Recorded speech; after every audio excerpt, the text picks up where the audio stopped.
ओम नमः शिवाय। शंखचूड़ के दूत और शिवजी की वार्ता कथा 35वां अध्याय पंचम खंड श्री रुद्र संहिता शिव महापुराण।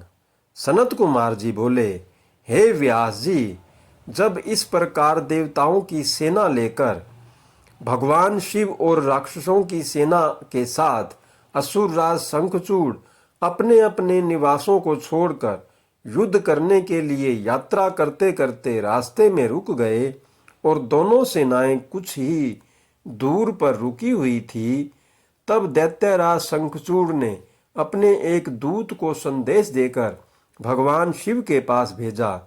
दैत्यराज शंखचूड़ का वह दूत भगवान शिव के पास पहुंचा और बोला, हे शिव, मैं दैत्यराज शंखचूड़ का दूत हूँ और उनका संदेश लेकर आपके पास आया हूँ।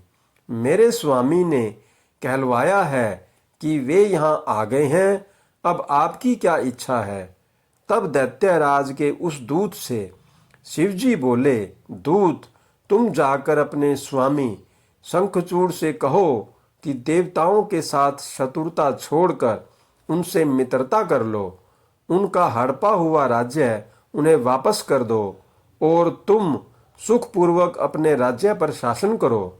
दैत्यराज से कहना कि वे शुद्ध कर्मी महर्षि कश्यप की संतान है, उन्हें ऐसा करना शोभा नहीं देता, इसलिए वे समय रहते मेरी समझाई हुई बात को समझ जाए, अन्यथा इसके परिणाम दानवों के लिए बहुत घातक हो सकते हैं।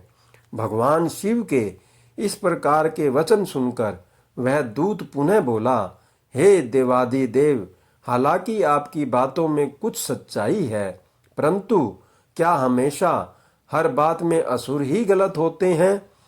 देवता हमेशा सही होते हैं, उनकी कभी कोई गलती नहीं होती। आपके अनुसार सारे दोष असुरों में हैं, जबकि वास्तविकता में ऐसा बिल्कुल भी नहीं है।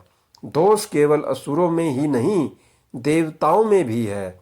मैं उनका पक्ष लेने वाले आपसे पूछता हूँ कि मधु और कैटब नामक दैत्यों के सिरों को किसने काटा? त्रिपुरों को युद्ध करने के पश्चात क्यों भस्म कर दिया गया? आप सदा से ही देवताओं और दानवों में पक्षपात करते आए हैं। आप देवताओं का ही कल्याण करते हैं, जबकि ईश्वर होने के नाते आप देवताओं और असुरों दोनों के लिए आराध्य हैं।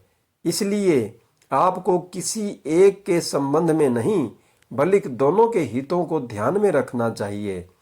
शंखचूड़ के दूत के वचनों को सुनकर कल्याणकारी शिव बोले, दूत, तुम्हारी यह बात पूर्णतः गलत है। मैं देवताओं और दानवों में कभी कोई भेद नहीं करता। मैं तो सदा से ही अपने भक्तों के अधीन हूँ। मैं सदैव अपने भक्तों का कल्याण करता हूँ और उनके अभीष्ट कार्यों की सिद्धि करता हूँ। मुझे देवताओं पर आए संकट को दूर करना है, इसलिए मुझे असुरों से युद्ध करना ही होगा। तुम जाकर इस बात को असुरराज शंखचूड़ को बता दो। यह कहकर भगवान शिव चुप हो गए और वह दूत अपने स्वामी शंखचूड़ के पास चला गया। ओम नमः शिवाय। हर हर महादेव। जय शिव शंभू। जय भोलेनाथ। हम पर अपनी कृपा